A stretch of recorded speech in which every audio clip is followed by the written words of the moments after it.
जुलाई है, हमारे नेता अखिलेश यादव का जन्मदिन है। पूरे हिंदुस्तान में अलग अलग रियासत में एसआईआर के ताल्लुक से सर्वे का काम किया गया है, बहुत सी जगह किया जा रहा है। एसआईआर ये एक ऐसा सर्वे है जिसे समाजवादी के लोग ये मानते हैं कि ये जानबूझ के किया जा रहा सर्वे है, मगर उसके बावजूद भी अगर सरकार ने कोई कानून बना दिया है, इलेक्शन कमीशन ने कोई कानून बना दिया है, तो उसमें ज़मीनी सतह पर लोगों की मदद करना ये समाजवादियों का काम है। आपने हिंदुस्तान भर की कई रियासतों में एसआईआर के सर्वे में ये तो ज़रूर देखा होगा कि बिहार के एसआईआर के सर्वे में लोग बहुत परेशान थे, बिहार के लीडरान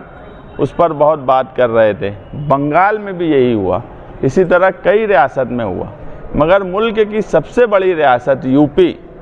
जहां पर एसआईआर का सर्वे जब शुरू हुआ तो वहां पर समाजवादियों ने ज़मीन पर आकर कामकाज किया और उसका असर था कि आप पूरे हिंदुस्तान में यूपी में एसआईआर में लोगों को बहुत परेशानी हुई या बहुत तकलीफ़ हुई, ऐसी खबरें आप कहीं नहीं देखेंगे। इसी तरह महाराष्ट्र में अगर एसआईआर का सर्वे शुरू हो रहा है, अभी पीछे मैपिंग का काम था जिसमें समाजवादी ने कामकाज किया। अब मालेगांव शहर में मैं तमाम ही समाजवादी के वर्कर्स से, समाजवादी के विचारधारा के साथ, नज़रिए के साथ और निहाली लोगों से कहूँगा कि वो एसआईआर के सर्वे में जो 30 जुलाई तक होने वाला है,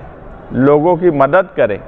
और ऐसे पढ़े लिखे नौजवान जो सोशल कामकाज करते हैं या जो आगे मुस्तकबिल में कोई नौकरी या इस तरह की कोई कोशिश कर रहे होंगे, ऐसे लोग आकर समाजवादी के लोगों से मिलें, क्योंकि इसमें मराठी में एसआईआर का फॉर्म भरना है और हमारा जो मालेगांव सेंट्रल है ये उर्दू जानने वालों का एक बड़ा शहर है और सिर्फ बीएलओ वो फॉर्म देगा और वोटर या वो घर को वो फॉर्म खुद भरना है। ऐसे में हमको जो है इसमें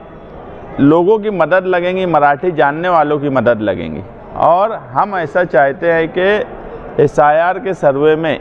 लोगों की मदद हो, क्योंकि मालेगांव शहर में अनमैपिंग के लोग एक बड़े, यानी जो मैपिंग हुई है उसमें 52% अनमैपिंग है। इसी के साथ जब आज हम यहाँ पर प्रांत ऑफिसर से बातचीत कर रहे थे तो जो पेपर से डॉक्यूमेंट जो लगने वाले हैं उसमें जो 13 पेपर से जो उन्होंने बताए उसमें एलसी भी होना चाहिए। वहाँ डिप्टी मेयर शान हिंद साहिबा ने भी ये बात बोली कि अगर 10वीं और 12वीं का रिज़ल्ट माना जा रहा है तो एलसी तो उससे बड़ा सबूत है, उसको एसआईआर में नहीं लिया गया है। इसके ताल्लुक से इलेक्शन कमीशन से हम जल्द ही मिलेंगे, क्योंकि वक्त बहुत कम है, कि एलसी को भी प्रूफ के तौर पे माना जाए, क्योंकि मालेगांव में जन्म दाखिले के बहुत इशूज़ हैं और जन्म दाखिले बहुत से लोगों के पास नहीं है, बहुत से लोगों के अभी रद्द हुए हैं जो कि प्रोसेस में हैं और हम फौरी तौर पर जन्म दाखिले नहीं दे पा रहे हैं। ऐसे में एलसी एक बड़ा एविडेंस है, एक बड़ा प्रूफ है, उसको शामिल करना चाहिए। रिज़ल्ट तो ऐसा है कि ये सेकंड कोई प्रूफ हो सकता, मगर एलसी को अगर पासपोर्ट में माना जाता है, हर जगह माना जाता है और कई रियासत में, हमारी मालूमात में यूपी में एलसी एसआईआर में शामिल था, तो फिर महाराष्ट्र में एसआईआर में एलसी क्यों नहीं शामिल है? ये इलेक्शन कमीशन से मिलेंगे। आज रात में ही 9 बजे समाजवादी ऑफिस आगरा रोड पर